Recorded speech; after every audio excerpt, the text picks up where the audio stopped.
The Golden Knights fall to the Montreal Canadiens 3-2 in their first defeat in franchise history on New Year's Eve. Happy New Year, everyone. We'll get to that and much, much more on this edition of Locked On Golden Knights.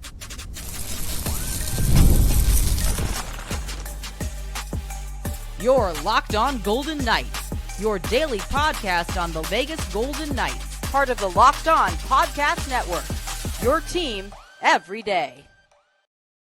Hi again, everyone. Happy New Year. Tony Cardasco and Chris Golick from Las Vegas. Thanks for making us your first listen each and every day. Find us wherever you get your podcasts. Please make sure to subscribe to our Locked On Golden Knights YouTube channel.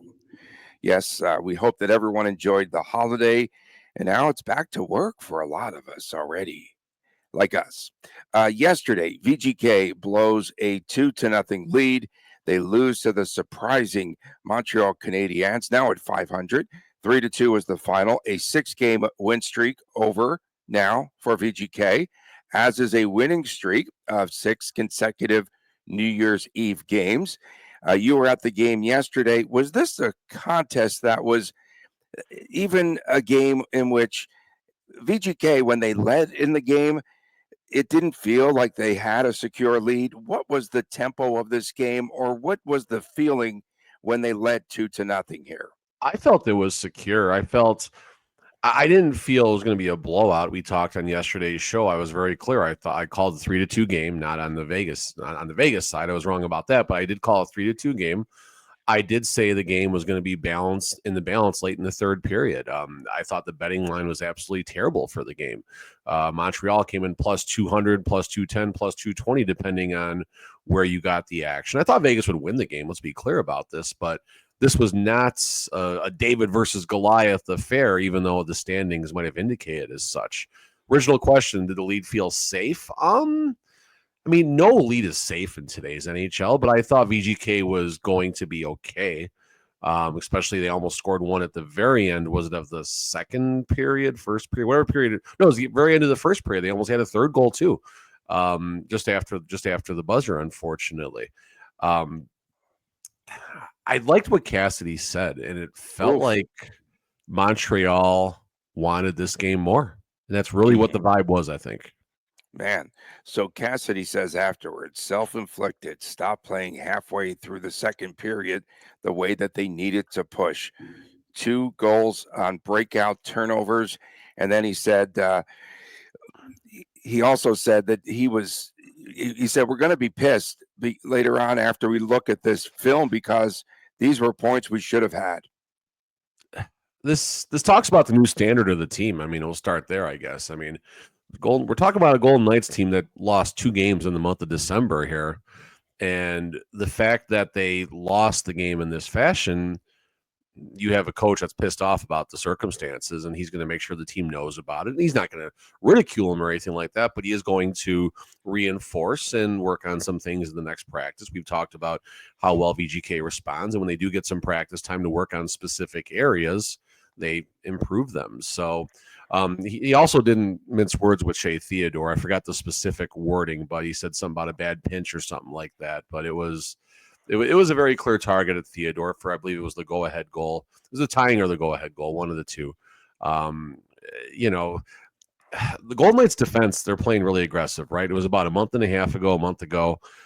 Cassidy says he wants more offense out of the defense. He wants them taking more chances. He might not have said it like that, but he wants the defense to be more of a driving force. Well, you can't have it both ways. And we saw that yesterday. There was one play in the third period that got me. Forgot specifically where it was, what happened, but I remember the Golden Knights got the puck deep. There wasn't a line change happening or anything like that. And someone goes to pass the puck back to the point, and there's no defense there. And they were just taking their time kind of lollygagging up the ice. Hannafin, I think, was the guilty party in that circumstance. But yeah, I mean, back to the point about the defense, if you want them to be aggressive and pinch, okay, Theodore took a chance and lost, so be it. Yeah, and I thought he looked rather lazy too, getting back on that Doc goal. He just gave up on the play entirely. So I did stay to the end, as did you, and he gave up. Zach Whitecloud had to get our first New Year's dig in. Zach Whitecloud and Noah Hannafin scoring goals. Hannafin and White Cloud goals for VGK first period, and that was it. Second period, Cole Caulfield scores the goal, 2-1 Golden Knights after 2 periods, and then that third, I called him Emil Heineken, but it's Heineman, and then he scored the equalizer, Kirby Dach, but in the game winner. Those goals 2-11 apart. And not the best performance, as you mentioned, for Shay Theodore, who was rated last on the report card. He was at the very bottom, and I've never seen the graph go sideways the way that looks. Shay Theodore should have been second to last. Aiden Hill would be last. He was terrible yesterday, unfortunately. But that's not talk about Hill's performance. Yeah, I mean, what I liked about the game, I liked the game within the game, right? Hill versus Montsebo. Montsebo is the I don't know if third string is a way to say it, but he's one of the 3 goalies for Team Canada, as is Aiden Hill. So you got a matchup of 2 goalies looking to, again, maybe a tryout of sorts, right? I mean, I don't know if the goalie pecking order has already been determined or how that's going to play out, if this game even played a part in that. But, Montsebo, after he wasn't a shaky period, the goals he gave up, not going to do much about them, but he turned it on. And at the end, oh my goodness, 2 amazing saves to give the Canadiens the victory. It was a fun game. And the biggest thing I noticed about Montreal, I was talking to Chris about it during the game, is they go for these tip plays, but they don't do it from like your typical spot where they're parked in front of the goalie. They go for tips from the high slot. So it's almost like almost reminiscent of when Tampa was a real big powerhouse. They score so many goals from the high slot off these just quick slap passes, not shot passes, slap passes. I call them shot. There's no such thing as a shot pass. That doesn't exist. You can't have that. Doesn't even exist. And Cassidy even said that the goal by Dach was sort of a shot pass. He didn't know what that shot passes was. Don't exist. That's not even a pass, term. Whatever. But okay. So yeah, go ahead. No, there's slappy passes too. That one player. A sloppy. Yes. Sam Montembeault, as you mentioned, he did look great. 931 save percentage. So hopefully he wins now the starting job for Team Canada. Just a joke, folks. How about this? Montreal won 59% of the faceoffs yesterday. So to me, that just shows me that there was a lack of effort on the part of VGK. Let's face it, okay? Was this maybe the guilty game? Was this maybe the honeydew like holiday game? Whatever. They need to put this one in the past. Was this the game where everyone wanted tickets, families coming into town, what have you? There were a lot of distractions or something else going on behind the scenes for VGK to come up with such a lackluster performance, right? Am I right or am I wrong? Yes and no. A couple things. I mean, you said in your open, VGK has never lost on New Year's Eve before at T-Mobile Arena. I don't think they've ever played anywhere else besides. Well, technically, they played New Year's Day, I guess, outside in Seattle. Outside with the flying fish, and people got mad because I said that I didn't like the Elvis. And that was, I think, that went down as the worst Winter Classic in the history of Winter Classics too, as far as ratings and everything. And so, yeah. Shout out Chicago looked good last night. Not the Blackhawks. The city of Chicago looked good last great. night. Why did they do this game on stinking New Year's Eve instead of New Year's Day? That was weird. I don't know what the reasoning was. I don't know if that was a weather issue. I don't know what the reasoning was. But I thought the entrance from the Blackhawks was great, jumping off of not the subway. This is where someone screwed up. They said the E-Runs pointed this out. They said they got off the subway. It's the elevated train when it's the L train, right? Ground. Yeah, it's the L. It's the Addison, and then they walk through the I know my Chicago through the alleyway. They almost got mugged on the way in, but they made it safely, and they went in the back door of Wrigley. And let's play hockey. I had a point in all of this. Oh, you said effort, so let's talk about that. So this originally started. The Golden Knights have done very well in this game. They've done well on the biggest of stages. This is still a championship pedigree. So I don't think distractions are the reason this game didn't go well. I mean, credit Montreal. Like, let's not take anything away from Montreal. This is 5 of 6 games against some tough opponents. I know 3 of those victories were Florida, Tampa, and now Vegas. So let's give Montreal credit. It's okay to do that. It's okay. Yeah. What's that? That's a great run for Montreal. Yeah, I know. It's okay to give the other team credit, folks. They thought they could just show up because they've just dominated before. They had the 5-goal outburst when they played in Montreal the last time. But this is a different team now. They've really come together well. Sure, they're coming together, like you said. And I don't know if it's as much as the face-off circle is an indicator. The Golden Knights haven't been very good in face-offs. Period. End of story. Especially with Nick Watt out. That's lopsided. And Tomas Hertl is now not taking as many faceoffs. William Karlsson is there. Hertl's a much better faceoff centerman. And then the other thing I did notice, you did mention laziness and sloppiness. I did feel watching, and this is stuff you won't see on TV. You're only going to catch it if you're at the game or have just a completely different camera view. I thought Eichel and Stone in particular were slow getting out of the offensive zone. So the puck gets clear, they're trying to get back and play defense, and they get back eventually. But there were a couple times where a turnover was caused at center ice, and all of a sudden they had to get on their horse to stay on side, which is fine. You get out of the zone and it's on side. But now if you're skating as hard as you can, because you had to get the speed burst, now you got to do a quick cut to get back in. So I thought that was something that could have been cleaned up a little bit better. And I don't know, it was a weird game. But I saw people just a lot of crap on social about it, dumping on the Golden Knights. I'm like, guys, so everything's okay. If I'm the one sitting there saying everything is okay, who 2 months ago was looking for a reason to tell everyone the Golden Knights weren't that good of a team, relax, everybody. Life is good.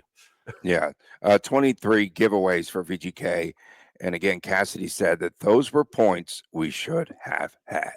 Coming up next, VGK and their struggles against the East. We'll talk about that. There's a question mark there. There's a question mark there. Did you catch that part? There's a question mark. Struggles versus the East? We'll get to that. Ron Burgundy. Yeah, say it like you got to read the teleprompter, bro. Okay, get to that when we return right here on Locked On Golden Knights. The NFL playoffs are almost here, but it's not too late to get on the regular season action with FanDuel. Why? Because it is America's #1 sports book. Right now, new customers can finish the season with $250 in bonus bets if your first $5 bet wins. FanDuel has so many ways for you to pick up a W. I love betting on which players will score a touchdown, how many points each team will score. It is thrilling. Which players will score a touchdown? Yes, you take that. How many points will each team score? I know that Chris was all over the pucks yesterday and how many goals Montreal would score and what have you. There's so much more. Just visit FanDuel.com today and you can join. FanDuel.com, your chance at $250 in bonus bets. Make every moment more with FanDuel, an official sportsbook partner of the National Football League. Back on this New Year's Day edition of Locked On Golden Knights, Tony Cardasco and Chris Golick from Las Vegas. We appreciate everyone. Did you see I put up some photos yesterday of the New Year's Eve celebration in Singapore? So our fans there. Singapore's #3. Your microphone's not on, bro. You turned it off. All right, again. I'm here. Right, no, so I was coughing and sneezing. I liked it better. Like that was actually good. I could have kept talking there. Oh, I'm sure that'll be great for our views. No, I actually watched that fireworks show. I pulled it up with the family last night because you posted that video, and it was pretty cool. There was no grand finale. It was kind of weird. It was like a 30-minute long extravaganza, but there was no big pow at the end. It was just like, okay, we're done. Go home, everybody. Can VGK beat teams in the East? What is our reaction? So VGK is 4-5-1 versus Eastern Conference foes. VGK had won 3 in a row before they lost the game yesterday. But I felt as though this was a dominant performance when you look at creating turnovers for Montreal. Their forecheck was on. Will VGK need to go get some grit? Will they need to get some grit come the trade deadline? I think that's something that's missing with this team right now. Okay, so 2 separate conversations. We're talking about struggles versus the East, and 4-5-1. Yes, I got the same. I actually wrote down 4-6-2, but I missed. I got mixed up there. So 4-5-1 against the East. So no, the Golden Knights are not struggling this season. So how about historically? 106, 76, and 20 against the East. So statistical side, Golden Knights are doing just fine against the East. That's why I gave you a question mark instead of no punctuation at the end right there. Now, on paper, these games do play out differently. West Coast hockey, right? I don't even say West Coast hockey, but West Coast hockey, right? Teams play fast. They transition. VGK, perfect example. Great transition goal last night. Finesse. Say the word finesse. Throw that. Fast, finesse, anything you want to say right there. Eastern Conference, I mean, especially the old Montreal Canadiens blue line trap, right? They'll give you the neutral zone. They'll give you the breakout, and they got 5 players standing along side, Braveheart style, going William Wallace against each other. And, if you get across the blue line, you win. If you don't, we get the puck and we get a breakaway.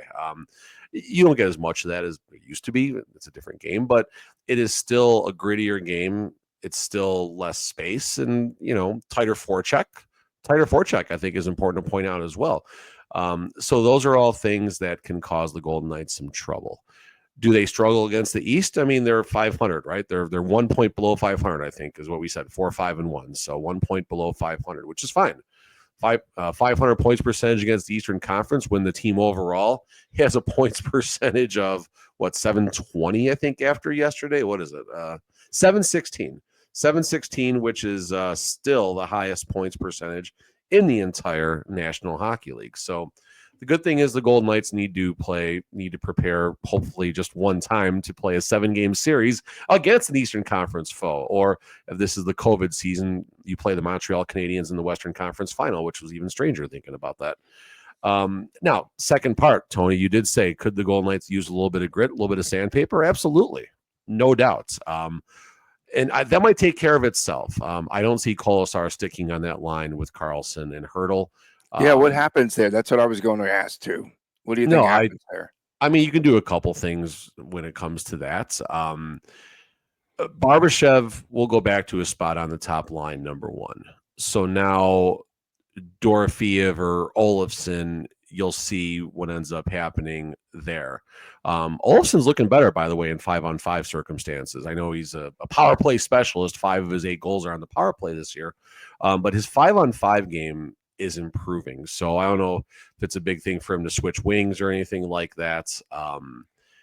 But Kolesar could wind up going back down to his energy role, so to speak, and can wind up being that gritty player. I mean, when the Golden Knights won the Stanley Cup, that fourth line was Waugh, Carrier, there you go, and of course Kolesar. And Carrier, he had the grit to him, but he was still that, wannabe 20-goal scorer, and drive the net and stuff like that. But it's not really like, you don't need a Pat Maroon on your team or anything like that, like you used to. What are some of the other, while we're on it, some of the other positional needs right now for VGK come trade deadline? Because that's going to be fast approaching in March.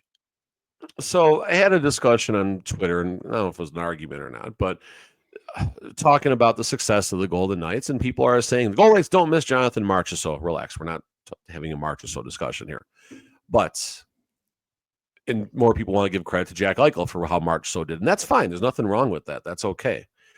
But if you had Mark Stone, let's say, on that second line with a Jonathan Marchessault on that top line, you have more depth.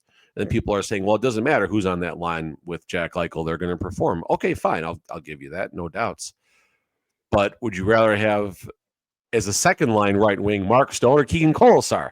So that's the point about depth being needed, especially as the playoffs get closer. Do the Golden Knights have one positional need right now? I don't know if they do, but I think they can improve on one of their wings, possibly in the top 9. This is where, like the Anthony Mantha type, I'm not saying Anthony Mantha is the person, but that type of trade, they might be looking for a cleaner version of Anthony Mantha that won't wind up being won't be a scratch come the first round of the playoffs. Yeah, unfortunately, he got injured this season too. But maybe get Tomas. Maybe Tomas Tatar is out there and available. Maybe we grab him. Who knows? Coming up next, the biggest surprises of 2024 as we look back, and then we'll flip the calendar forward, of course, in the next couple of days. More ahead right here on this edition of Locked On Golden Knights. Gametime. It has a new feature called Gametime Picks. It makes getting tickets for your favorite events, live events, even easier.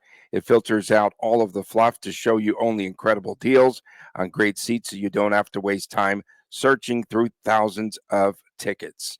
You can pick a live event. You can browse through the seats on Gametime Picks, and there's a lot of great deals that you will find.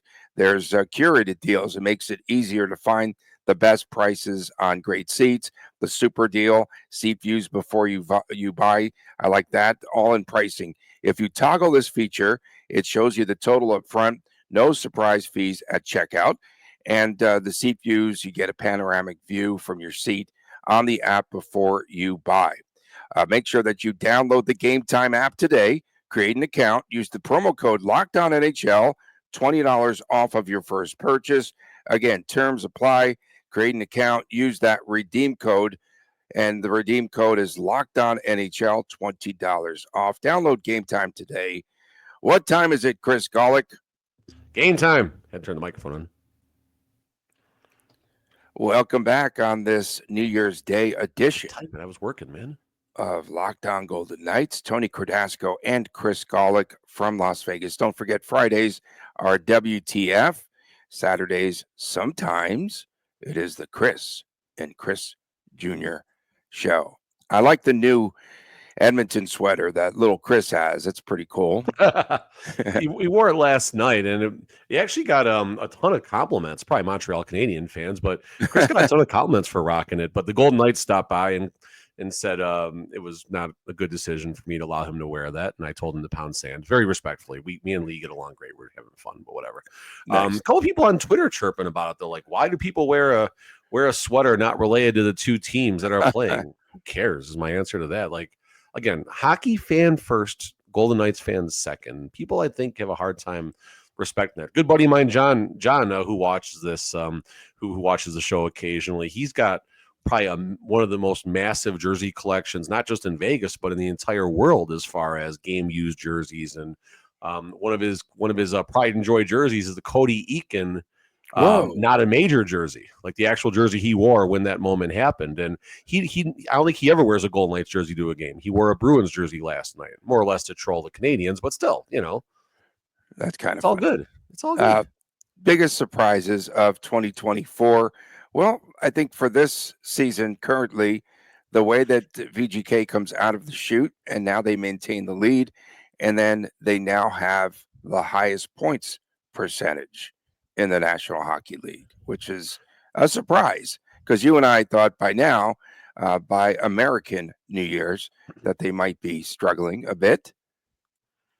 We both had them at least I had them as a team that was going to be around second or third, maybe even a wild card in the West. And then once the deadline comes is when they were going to turn it up and, make some moves if things were going to go well. And I'll double down on the fact I thought the Golden Knights were not going to be a cup contender this year, but they were going to build something for the 25-26 campaign. I'm happy I was wrong because they are a cup contender right now. I will double down on your statement as far as the Golden Knights, where they are now being a big surprise, and go back to the summer watching. It was a big surprise watching Logan Thompson request a trade, watching Marchessault, Mike Amadio, Alec Martinez, Will Carrier, Chandler Stevenson. They're all gone. I forgot someone, but they all left, and I think that was a very eye-opening moment of free agency and concerns, troubled waters. This might have been the beginning of the end for the Vegas Golden Knights. No, they look strong as ever, if not stronger, at least at this point of the regular season, than the 2023 Cup winning version of the Vegas Golden Knights. They look stronger right now.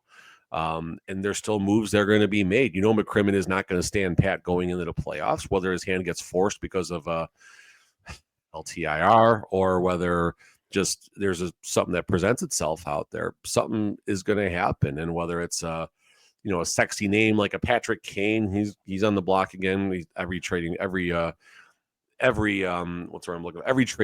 deadline, he's always on the block. Zegras, his name is still floated, and other names are going to be out there. And I'll back that up with biggest surprise of 2024. As of midnight on December 31st on 2024, Brett Howden is a co-leader for goal scoring for the Vegas Golden Knights. It's pretty amazing. The Jack Eichel run continues here this season. Yeah. And now a legitimate awards candidate, not just someone who every time he touches awards, Tony. Yeah, every time he touches the puck, they would just say this guy definitely deserves to be up there, in contention for an award. So I think it's legit. I do. And then VGK special teams, a big surprise this season. We're not so much a surprise last season because it culminated in 24, but VGK special teams now, the 5 shorthanded goals, that's massive. And number 3 on the power play unit, despite going that 1 for 19 stretch that they had earlier this campaign. Yeah, I'm with you on that. And you wonder, this is something that we probably hit very quietly in an episode in middle of August that probably, and going before the previous season, not the current season, but the previous season, will changes behind the bench hurt just chemistry or performance. Craig goes down to the American League, in comes Ducharme, and we'll see, the Golden Knights didn't do too well last year. Now you got this code, the entire bench has a full season together. They have their chemistry. That does matter. We never get to hear from them, unfortunately, but that does matter.